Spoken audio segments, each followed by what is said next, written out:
बिस्मिल्लाहिर्रहमानिर्रहीम। अस्सलाम वालेकुम नाज़रीन, उम्मीद करता हूँ कि आप सब खैरियत से होंगे। 16 जून 2020 बरोज़ मंगल सऊदी अरब की आज की कुछ अहम खबरें, अपडेट्स, इन्फॉर्मेशन आपके साथ शेयर करूँगा। आपसे बस इतनी सी रिक्वेस्ट है कि हमारी ये वीडियो लाइक लाजमी कर दें। सऊदी मजलिस शुरा की तरफ से वजारत अफरादी क़ुव्वत और समाजी बहबूद से कुछ सवालात पूछे गए हैं कि इन शोबों में गैर मुल्की क्या कर रहे हैं, क्यों अभी तक सऊदियों को तैनात नहीं किया गया। कल यानी पीर को एक इजलास हुआ जिसकी सदारत शेख डॉक्टर अब्दुल्ला बिन मोहम्मद अल शेख कर रहे थे। उनका ये कहना था कि बकालों में और तजारती मराकज़ में अभी तक गैर मुल्की क्यों मौजूद हैं, क्यों सऊदियों को नहीं लाया जा रहा, क्या कुछ इसकी तफसीलात हैं, क्या कुछ इसकी वजूहात हैं। हमें जल्द अज जल्द जो है वो इसकी तफसीलात जारी की जाएँ। यहाँ पर जो सबसे ज़्यादा ज़ोर दिया गया है, जो मैं आपको बताऊँ, जो मदीर होते हैं किसी भी शोबे का, जो निगरान होता है, जो मदीर होता है, उससे मुतल्लिक ज़्यादा ज़ोर दिया गया है कि अभी तक गैर मुल्की किसी भी शोबे में मदीर क्यों हैं, वहाँ पर सऊदियों को क्यों नहीं लाया जा रहा, इस पर सबसे ज़्यादा ज़ोर दिया गया है। तो जो गैर मुल्की किसी भी शोबे में हैं, हैज़ अ मदीर काम करते हैं, निगरान काम करते हैं, बड़े ओहदे पर हैं, तो उनके लिए कुछ मुश्किलात होने वाली हैं। और जैसे ही वज़ारत अफरादी क़ुव्वत की तरफ से इसका तफसीली जवाबनामा जारी किया जाएगा, इंशाल्लाह मैं अपनी वीडियो में उसको शेयर करूँगा। अब आते हैं बाकी अपडेट्स की तरफ। सऊदी अरब में शदीद गर्मी की लहर का इम्कान। सऊदी अरब में मंगल को गर्मी की नई लहर आएगी और कई इलाकों में दर्जा हरारत 50 सेंटीग्रेड तक पहुँच जाएगा। माहिर मौसमियात अब्दुल अजीज़ अल हुसैनी ने कहा है कि मंगल 16 जून से सऊदी अरब में शदीद गर्मी की लहर का इम्कान है। गुज़श्ता बरस इन दिनों के मुकाबले में ज़्यादा दर्जा हरारत होगा। अखबार 24 के मुताबिक अल हुसैनी ने मज़ीद कहा कि मशरक़ी रीजन और खलीज की अरब रियासतों में मंगल को दर्जा हरारत 50 सेंटीग्रेड को छू लेगा, जबकि रियाज, कसीम, मक्का मुकरमा और मदीना मुनव्वरा में दर्जा हरारत 45 सेंटीग्रेड से ज़्यादा नहीं होगा। अल हुसैनी के मुताबिक गर्मी की नई शदीद लहर मशरक़ी रीजन और मुमलिकत के वस्ती इलाकों में 3 दिन तक जारी रहेगी। उन्होंने मज़ीद कहा कि मुमलिकत के शुमाली इलाका जात, तबूक, अलजोफ, हाइल, नजरान और जजान में मंगल को दर्जा हरारत 36 सेंटीग्रेड से 42 तक रहेगा। अलबत्ता सऊदी अरब के पुरफ़ज़ा मकामात का मौसम मुतदल रहेगा। सऊदी अरब के पुरफ़ज़ा मकामात में ताइफ और अबहा सैर फहरिस्त हैं। याद रहे कि पीर को भी मुमलिकत के कई इलाकों में गर्मी पड़ी। सबसे ज़्यादा दर्जा हरारत 46.9 सेंटीग्रेड रफ़ा में रिकॉर्ड किया गया, जबकि अल हस्सा में दर्जा हरारत 45.5 सेंटीग्रेड रिकॉर्ड किया गया है। टिड्डी दिल के हमलों से बचाव के लिए जदीद टेक्नोलॉजी का इस्तेमाल। सऊदी वज़ारत माहौलियात, पानी और ज़राअत ने फसलों और शहरों को टिड्डी दिल हमलों से महफूज रखने के लिए जामे मनसूबाबंदी पर अमल शुरू कर दिया है। वज़ारत ने टिड्डी दिल के इंसदाद के लिए मुख्तलिफ इलाकों के सर्वे के लिए जदीद तरीन डिजिटल कैमरों से लेस यूनिट फराम किए हैं। सऊदी अरब के अखबार अक्कास के मुताबिक वज़ारत माहौलियात ने टिड्डी दिल के इंसदाद के लिए जामे हिकमत अमली मरतब की है ताकि फसलों को इनके नुकसानात से महफूज रखा जा सके। वज़ारत की जानिब से टिड्डी दिल के खात्मे के लिए जहाँ ग्राउंड कंट्रोल यूनिट के जरिए स्प्रे किया जाता है, तहम इससे कबल इन इलाकों की निशानदेही की जाती है जहाँ टिड्डी दिल के हमले मतवक्के होते हैं। सर्वे के लिए वज़ारत माहौलियात और ज़राअत की जानिब से सर्वे के लिए जदीद तरीन टेक्नोलॉजी पर मुश्तमिल यूनिट तैयार किया गया है, जिसमें ड्रोन्स को शामिल किया गया है ताकि इनके ज़रिए इलाकों का फ़िज़ाई सर्वे किया जा सके और स्प्रे करने वाली टीमों को जामे रिपोर्ट पेश की जा सके। सर्वे टीम जिन ड्रोन से काम लेगी, इनमें जदीद तरीन और इंतहाई असास कैमरे नस्ब किए गए हैं, जिन्हें वाईफाई सिस्टम के जरिए कंट्रोल रूम से मुंसलिक किया जाएगा। जदीद कैमरों के जरिए इन इलाकों की तफसीली वीडियो फौरी तौर पर मरकजी रूम में अरसाल की जाएगी, जिन्हें देखकर माहिरीन टिड्डी दिल के खात्मे के लिए स्प्रे टीम को हदायत जारी करेंगे। जद्दा म्यूनसिपैलिटी की कार्रवाई, 4 टन फल और सब्जियां जब्त। जद्दा म्यूनसिपैलिटी ने अल अजीज़िया, रहाब और मशरूफ़ा मोहल्लों में, जहां बरसगीर पाकिस्तान, इंडिया और बांग्लादेश के शहरी बड़ी तादाद में रहते हैं, रेडी वालों पर छापे मारकर 4 टन सब्जियां और फल जब्त कर लिए हैं। दूसरी जानिब यम्बू की बल्दिया ने कोरोना ज़वाबित की पाबंदी न करने पर 3 इदारों को बंद कर दिया है। सबक वेबसाइट के मुताबिक सेक्रेटरी बल्दियात कौंसल ने बताया कि 55 रेडियां और आर्जी फर्शी दुकानों के खिलाफ कार्रवाई की गई है। 4 टन के करीब सब्जियां और फल जब्त करके फ्लाई इंजमनों के हवाले कर दिए गए हैं। अल ज़खरानी ने छापा मुहिम के अहदाफ के हवाले से बताया कि तीनों मोहल्लों में गैर मुल्की कारकुन गैर मुनज़्ज़म तरीके से सब्जियां और फल फरोख्त कर रहे थे। वहाँ समाजी फासले की पाबंदी नहीं हो रही थी और न ही हिफाजती मास्क इस्तेमाल किए जा रहे थे। कोरोना वायरस के फैलने का माहौल बना हुआ था। छापा मार मुहिम में अल अजीज़िया बल्दिया के चेयरमैन के अलावा इंस्पेक्टर और सफाई कारकुन शरीक हुए। दूसरी जानिब जम्मू की बल्दिया ने कोरोना से बचाव और हिफाजती ज़वाबित की पाबंदी न करने पर 3 इदारे बंद कर दिए, जबकि तजारती मराकज़, बाज़ारों और खाने पीने की अशिया फरोख्त करने वाली दुकानों पर छापा मुहिम के दौरान 14 इदारों को तनबीह खत जारी कर दिए गए हैं। कोरोना से बचाव, सऊदी हुकूमत की कारकर्दगी मसाली करार।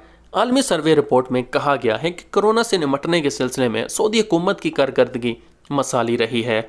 گراف فار ٹرسٹ 2020 نے دنیا میں کورونا وائرس سے بچاؤ کے لیے مختلف ممالک میں احتیاطی تدابیر اور متاثرین کو فراہم کی جانے والی طبی خدمات کے حوالے سے سروے جاری کیا ہے۔ سبق ویب سائٹ کے مطابق گراف فار ٹرسٹ نے سال رواں کی اپنی پہلی رپورٹ جنوری میں جاری کی تھی۔ اس کے مقابلے میں سعودی حکومت نے مزید 5 پوائنٹ حاصل کر کے عالمی سطح پر 83% اعتماد حاصل کر لیا ہے۔ گراف نے 28 ممالک کی حکومتوں، سرمایہ کاروں، ابلاغ ذرائع، سماجی اداروں اور این جی اوز کی کارکردگی کا تقابلی مطالعہ کیا ہے۔ رپورٹ میں کہا گیا ہے کہ سعودیوں اور مقیم غیر ملکیوں نے کورونا وبا سے نمٹنے کے سلسلے میں غیر معمولی اعتماد کا اظہار کیا ہے۔ سروے میں شامل افراد نے حکومت سے مطالبہ کیا کہ نئے کورونا وائرس سے نمٹنے کے لیے تمام شعبوں کی نگرانی اور سربراہی حکومت ہی کرے۔ رپورٹ میں یہ بھی کہا گیا ہے کہ سعودی حکومت رائے عامہ کو تازہ صورتحال سے آگاہ رکھنے، وبا کے سلسلے میں عوام کی مدد، اقتصادی اداروں کا تعاون کرنے اور ریاست کے حالات کو معمول پر لانے کے سلسلے میں تسلی بخش کردار ادا کر رہا ہے۔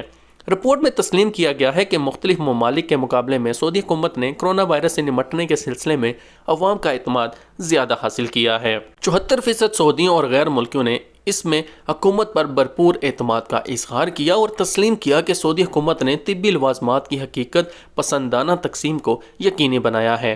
73% تک ضرورت مندوں کو طبی لوازمات مہیا کیے گئے، کیونکہ معیشت کو تباہ ہونے سے روکنے کے لیے 73% ضروری اقدامات کی ضرورت تھی۔ گراف رپورٹ میں اس بات کا بھی اضافہ کیا گیا ہے کہ سعودی حکومت نے وبا کے ماحول میں بھی وعدے پورے کرنے اور اخلاقیات کا غیر معمولی مظاہرہ کیا ہے۔ پوری دنیا میں اس سال کی رپورٹ کے مطابق سرکاری کارکردگی، میڈیا، اقتصادی امداد اور ریاست میں حالات کو معمول پر لانے والے معاملات کو اخلاقی اور معیاری پیمانوں پر نہیں جانچا جا رہا۔ سعودی عرب نے جائزہ سروے میں شامل 28 ممالک کے مقابلے میں اخلاقیات کے اعتبار سے پہلی پوزیشن حاصل کی، جبکہ استعداد کے سلسلے میں سعودی عرب امارات سے 1 نمبر کم رہا۔ رپورٹ میں بتایا گیا ہے کہ جائزے میں شامل 70% افراد نے پرائیویٹ سیکٹر کے ایگزیکٹو سے خواہش ظاہر کی ہے کہ وہ اپنے اداروں کے تقاضے پورے کرنے کے لیے سرکار کی طرف دیکھنے کی بجائے خود آگے بڑھ کر وبائی معاملات کے بارے میں فیصلے کریں۔ جائزے میں یہ بات بھی سامنے آئی ہے کہ سعودی عرب کی 50% آبادی کا خیال ہے کہ نجی اداروں کی کارکردگی عمدہ یا بہت عمدہ ہے۔ رپورٹ میں مزید بتایا گیا ہے کہ سعودی اور غیر ملکی خود کو مملکت میں محفوظ محسوس کر رہے ہیں اور دیگر 28 ممالک کے مقابلے میں مملکت میں تشویش کا گراف 41% سے بھی کم ہے۔ حوثیوں کے 48 دن میں 5 بڑے دہشت گرد حملے۔ عرب اتحاد کے ترجمان کرنل ترکی المالکی نے کہا ہے کہ ایران کے حمایت یافتہ حوثیوں نے 48 دن کے دوران 5 بڑے دہشت گردانہ حملے کیے ہیں۔ ترجمان نے کہا ہے کہ سعودی فضائیہ نے دہشت گرد حملے ناکام بنا دیے۔ ان حملوں کا ہدف شہری تھے۔ سعودی خبر رساں ادارے SPA اور سبق کے مطابق کرنل ترکی نے پیر کی صبح ہونے والے حملے کی تفصیلات بتاتے ہوئے کہا کہ حوثیوں نے خمیس مشید کی شہری تنصیبات اور عوام کو نشانہ بنانے کے لیے بارود سے لدے کئی ڈرون روانہ کیے تھے۔ عرب اتحاد کی فضائیہ نے انہیں ہدف تک پہنچنے سے قبل ہی تباہ کر دیا۔ انہوں نے مزید کہا کہ آج اگر حوثی دہشت گردوں کا یہ حملہ کامیاب ہو جاتا تو سینکڑوں شہریوں کی زندگی ختم ہونے کا خدشہ تھا۔ ترجمان کے مطابق حوثی اب تک سعودی عرب میں شہری اور عام افراد کو نشانہ بنانے کے لیے 357 ڈرون حملے کر چکے ہیں۔ کرنل ترکی المالکی نے بتایا کہ پیر 15 جون کا نیا حملہ دہشت گرد حوثیوں کی سیاہ ترین تاریخ کا حصہ ہے۔ یہ ماضی میں مملکت کے مختلف علاقوں پر ڈرونز حملے اور میزائل حملے کرتے رہے ہیں۔ انہوں نے مزید کہا کہ 28 مارچ کو ریاض اور جازان پر بیلسٹک میزائل حملے کیے گئے، پھر 27 مئی کو نجران کے شہروں پر حملے کے لیے ڈرونز بھیجے گئے۔ 1 جون کو 2 ڈرونز شہری تنصیبات پر حملے کے لیے بھیجے گئے تھے۔ 13 جون کو نجران کی تنصیبات پر حملے کے لیے بیلسٹک میزائل داغا گیا تھا۔ مالکی نے مزید بتایا کہ عرب اتحادی حوثیوں کے حملوں کو غیر مؤثر بنانے اور بے قصور شہریوں کو حوثیوں کے وحشیانہ حملوں سے بچانے کے لیے ماضی کی طرح آئندہ بھی مؤثر اقدامات کرتے رہیں گے۔ تو ناظرین، یہ تھی آج کی اپڈیٹس۔ امید کرتا ہوں یہ اپڈیٹس آپ کے لیے مفید رہی ہوں گی۔ یہاں پر میں آپ سب سے ایک سوال پوچھنا چاہتا ہوں کہ کیا آپ چاہتے ہیں کہ میں اس چینل پر آپ کو کچھ ویڈیوز بنا کر دکھاؤں سعودی عرب کی، کیونکہ آپ کو پتہ ہے کہ کرفیو کی وجہ سے حالات آج کل کیسے ہیں، لیکن سوشل میڈیا پر جو ہے وہ کچھ زیادہ ہی اداسی پھیلائی جا رہی ہے کہ کام بالکل بند ہو چکا ہے، لوگ مر رہے ہیں، کچھ بھی نہیں ہے سعودی عرب میں۔ تو اس اداسی کو ختم کرنے کے لیے وہ جو امید جو ختم کی جا رہی ہے، اس سے متعلق میں ویڈیو بنانا چاہتا ہوں اور دکھانا چاہتا ہوں کہ کس طرح سعودی عرب میں کام چل رہا ہے اور لوگ کام کر رہے ہیں اور الحمدللہ بہت حد تک کام چل رہا ہے۔ تو کیا آپ ایسی ویڈیوز دیکھنا چاہتے ہیں تو میں اس چینل پر لازمی اپلوڈ کروں گا، کمنٹ باکس میں مجھے لازمی بتانا، پھر میں اس پر انشاءاللہ ویڈیو بھی بناؤں گا۔ اپنا اور اپنے پیروں کا خیال رکھیے، ملتے ہیں نیکسٹ ویڈیو میں، اللہ حافظ۔